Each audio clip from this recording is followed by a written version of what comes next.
রতন আমার সব ছেলে। ওর মা গত হয়ে যাওয়ার পর ওর বাবা আমাকে বিয়ে করে এক সন্তান দান করে, তারপর সেও গত হয়েছে।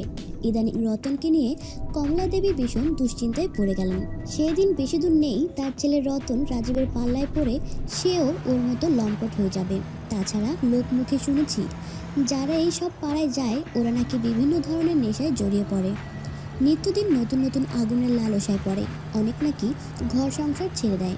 তাছাড়া বিভিন্ন রোগের আশঙ্কা তো আছেই। চিন্তায় কমলা দেবীর মুখ মলিন হয়ে গেল। রাজীব কমলা দেবীর দেবরের ছেলে। এলাকার এমন কোনো মেয়ে কিংবা আন্টি নেই যে তার ছায়া পড়েনি। সে নিজেও কোনো সম্পর্কে ছাড় দেয় না। ওর সাথে মিশতে মিশতে কমলা দেবীর প্রতি রতনের আকর্ষণ দিন দিন বেড়ে গেল। তাই সে ভেবেছিলেন নিজেকে দূরে রাখবেন, কিন্তু এখন যে পরিস্থিতি দেখা যাচ্ছে তাতে মনে হয় ঠিকমতো খেয়াল না রাখলে তার ছেলে রাজীবের পাল্লায় পড়ে একদম শেষ হয়ে যাবে। কমলা দেবী মনে মনে রাজীবকে হাজারটা গালি দিতে লাগলেন। কত বড় লুচ্চা বদমাস, নিজের আন্টিকেও ছাড় দেয়নি, এখন আবার আমার ছেলের পিছে পড়েছে। কমলা দেবীর বিষণ্ণ মুখ দেখে রাজীবের মা হরিয়া কি হয়েছে জিজ্ঞেস করলো। কি আর হবে, আমার ঘরে অন্যের নজর পড়েছে। আরে কি বলো, কিছুই তো বুঝলাম না। কমলা দেবীর দিকে ইশারা করে রাজীবের বাবা বিমল বলল, এত ব্যাখ্যা দিতে পারবো না, পারলে ছেলের দিকে একটু খেয়াল রাখেন। বিমল আর হরিয়া ভাবতে লাগলো কমলা দেবীর রাগ তার ছেলের উপর তা এখনো কমেনি। তাই বিমল হরিয়াকে চুপ থাকতে ইশারা করলো। বৌদি আমার এখনো রাগী হয়ে আছে বলে বিমল হাসতে লাগলো। এদিকে রতন আর রাজীব খামোশ হয়ে বসে রইল আর বলল, এই রাজীব, মা কি আমাদের কথা শুনেছে নাকি? হঠাৎ এত রেগে গেল কেন মা? দূর বোকা, কাকিমা শুনবে কি করে? আর তুইও একটা গাধা, কাকিমার সামনে মেশিনে হাত দিয়ে বসে আছিস। তোকে এই অবস্থায় দেখে কাকিমা মনে হয় রাগ করেছে। ছাড়া তুই যেভাবে বসেছিলি তাতে কাকিমা দেখলাম হাঁ করে তোর মেশিনের দিকে তাকিয়ে আছে। কিরে, কাকিমাকে দেখে সব কিছু ভুলে গেলি দেখি। রাজীবের কথায় রতন লজ্জায় পড়ে গেল। মা যে এইভাবে প্রবেশ করবে আমি কি জানতাম? দূর, আর যাই বল, কাকিমা কিন্তু জিনিয়াস। দিন দিন কাকিমার রূপ যেন বাড়ছে, সুন্দর সুন্দর ফুল গঠনও বেশ। সুযোগ বুঝে রাজীব রতনের সামনে কমলা দেবীর রূপ বর্ণনা করতে লাগলো। এদিকে রতন বলল, আমার মাকে এত দেখতে হবে না, যা ঘরে গিয়ে নিজের মাকে দেখ।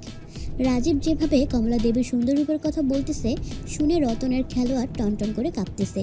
রতনের অবস্থা দেখে রাজীব মিটমিট করে হাসতে লাগলো।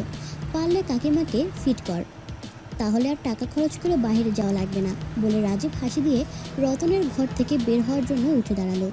তারপর হাসতে হাসতে রতনের ঘর থেকে দৌড়ে পালালো। আর যদি কোনোদিন এইসব ঠাট্টা করছো তোর খবর আছে, তোর সাথে কথাই বলবো না। ঠিক আছে, মনে থাকবে, বিকেলে দেখা করিস বলে রাজীব তার বাড়ির দিকে হাঁটতে লাগলো। রতন ফিরে এসে ওর মার পাশে বসলো। বিশাল এক চিন্তায় আছে সে। কি করে মাকে বাগে আনবে কিছুই বুঝতেছে না। প্রতিদিন একটা দুর্ঘটনা ঘটেই যাচ্ছে আর মায়ের হাতে ধরা খাচ্ছে। তোদের কি হয়েছে রে, একজনের পিছে আর একজন দৌড়াচ্ছিস কেন? বিমল রতনকে বলল, তোরা তো এখন সেই ছোট ছেলে নেই, এখন এগুলো ছাড়। আর তোর মায়ের কি হয়েছে দেখলাম, তোর ঘর থেকে রেগে বের হলো। মা রাগ হয় এমন কিছু করবি না। আমি কিছু করিনি কাকা, তুমি তো দেখেছো মা আজকাল কেমন জানি আমার উপর খুবই খেপা। কাকা একটা কাজ করো না, কি করতে হবে বল? মায়ের রাগ ভাঙাবো কেমনে একটু বলো না। শোন, তোর মা ভীষণ রাগী সেই আগে থেকেই। আমি যদি তোর হয়ে কথা বলি আরও রেগে যাবে।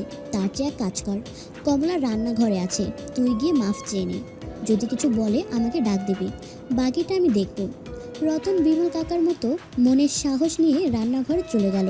চৈত্র মাস, দুপুর গড়িয়ে সূর্য পশ্চিম দিকে হেলেছে। পরন্ত বিকেলে রোদের তাপ কিছুটা কমলেও গরম আবহাওয়া এখনও বিদ্যমান।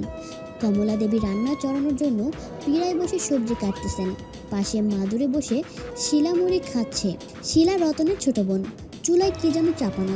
চুলার তাপে কমলা দেবীর গা ঘেমে কাপড় গায়ে লেপটে গেছে। ফোঁটা ফোঁটা ঘাম কমলা দেবীর গলা বেয়ে নিচে নামছে। এ যেন হিমালয়ের মাঝখানে ঝর্ণাধারা বয়ে যাচ্ছে। পা ভাঁজ করে বসায় কমলা দেবীর কাপড় হাঁটু সমান উঠে গেছে। রতন রান্নাঘরের দরজায় দাঁড়িয়ে এইসব দেখে হাঁ করে চোখ দিয়ে গিলতেছে। ঘামে ভেজা পর্বতের মতো দুই পাহাড়ের খাদ যেন রতনকে আহ্বান করছে চোখ জুড়ানোর জন্য। শ্যামবর্ণের অধিকারী কমলা দেবীর পা সবসময় কাপড়ের নিচে ঢাকায় থাকায় উজ্জ্বল শ্যামলার রং ধারণ করেছে। মায়ের মুখে জমা বিন্দু বিন্দু ঘাম তার সৌন্দর্যকে হাজার গুণ যেন বাড়িয়ে দিয়েছে। কমলা দেবী এক মনে সবজি কাটায় ব্যস্ত। মা যদি দেখে ফেলে আবার তার দিকে তাকিয়ে আছি তাহলে এখন আর নিস্তার নেই। তাই সে বিমলের কথা মতো কমলা দেবীর রাগ ভাঙানোর জন্য দেয়ালে রাখা হাত পাখা নিয়ে কমলা দেবীকে বাতাস করতে লাগলো। "কি রে, এইখানে কি জন্য আসছো?" "না মা, দেখো গরমে তুমি চুলার পাশে কি কষ্ট না করছো, তাই তোমাকে বাতাস করতে এলাম।" "বাতাস করতে আসা নাকি অন্য কোনো মতলব আছে? তোকে তো আর বিশ্বাস করা যায় না। ওই হারামজাদা কুলাঙ্গারের পাল্লায় পড়ে যা শুরু করেছিস, ওর মতোই হয়ে যাচ্ছিস দিন দিন।" হাতের কাছে থাকা ঝাড়ু দিয়ে কমলা দেবী ধুমধাম দুটা চাটা বসিয়ে দিল। এক হাত পিছনে রেখে মাটিতে ভর দিয়ে ঝাঁটার বাড়ি থেকে নিজেকে বাঁচাতে খিলখিল করে হেসে রতন মায়ের হাত থেকে ঝাঁটা জাপটে ধরার চেষ্টা করলো। অমনি রতনের দুই পা উপর থেকে উঠে যেতেই তার খেলোয়াড় দিনের আলোতে তার মায়ের সামনে দৃশ্যমান হলো। রতন আর খেলোয়াড় দেখে কমলা দেবী চমকে গেল। এ জীবনে সে এমন খেলোয়াড় কোনো দিন দেখেনি। স্বাভাবিক অবস্থা যদি এত বড় হয়, রেডি হলে কি রূপ বড় হবে ভাবতেই কমলা দেবীর ভিতরে যেন চিনচিন করে কেঁপে উঠল। ওইদিকে পাশে বসে থাকা রতনের ছোট বোন শিলা রতনকে মায়ের হাতে ঝাঁটার বাড়ি খেতে দেখে খুশিতে হেহে করে হেসে উঠল। শিলা এই বছর 2য় শ্রেণীতে উঠেছে। ভাইকে মায়ের হাতে মার খেতে দেখে সে খুশিতে আত্মহারা। রতন শিলাকে চুপ থাকার জন্য ধমক দিয়ে সেখান থেকে চলে যেতে যেতে চোখ দিয়ে ইশারা করে আর চোখে মায়ের দিকে তাকালো। ঝাঁটার বাড়ি বন্ধ করে কমলা রতনের দুই পায়ের দিকে কি যেন দেখতেছে। রতন বুঝতে পারল মা কি দেখতেছে। রতন বুঝতে পেরে সে কৌশলে দেখার সুযোগ করে দিল। রতন এমন ভাব করলো যেন সে কিছু জানে না।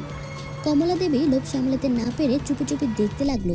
এইসব দেখতে দেখতে কমলা দেবীর অবস্থা চরম অবস্থায় যাচ্ছে।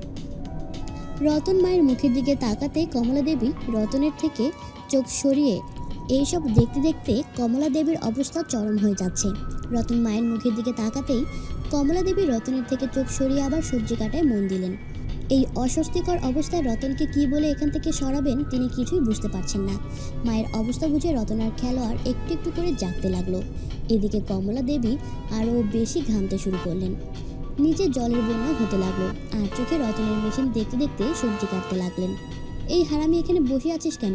যা এখান থেকে। কেন আমাকে তাড়িয়ে দিচ্ছ? আমি কি করেছি? আমি তো একবার মাফ চাইলাম" বলে রতন তার দিকে তাকিয়ে রইল। কমলা দেবী ছেলের নজর বুঝতে পেরে আঁচল টান দিয়ে বুক ঢেকে নিলেন। এমন ভাব করছেন যেন কিছুই জানছে না। "তখন রাজীবের সাথে কি আলাপ করছিলি?" বলে কমলা দেবী আবার রতনের দিকে তাকিয়ে জোরে নিঃশ্বাস নিলেন। রতন মায়ের প্রশ্নে চুপ করে রইল। "তোর একটু লজ্জা করলো না? ওই কুলঙ্গারের সামনে আমাকে নিয়ে এসব করলি? নাকি তুই ওর মতন?" বলে কমলা দেবী আবার রতনের দিকে তাকালেন। লজ্জা শরমে রতন নেতিয়ে পড়ল। কমলা দেবী একদিকে ছেলে শাসন করতেছে, অন্যদিকে লোভ সামলাতে না পেরে আর চোখের ছেলেকে দেখতেছে। মায়ের লোভ দেখে রতনের খেলোয়াড় আবার তিরতির করে কেঁপে উঠল। সে মায়ের পায়ের দিকে তাকিয়ে লোভ সামলাতে না পেরে কমলা দেবীর পা জড়িয়ে ধরল।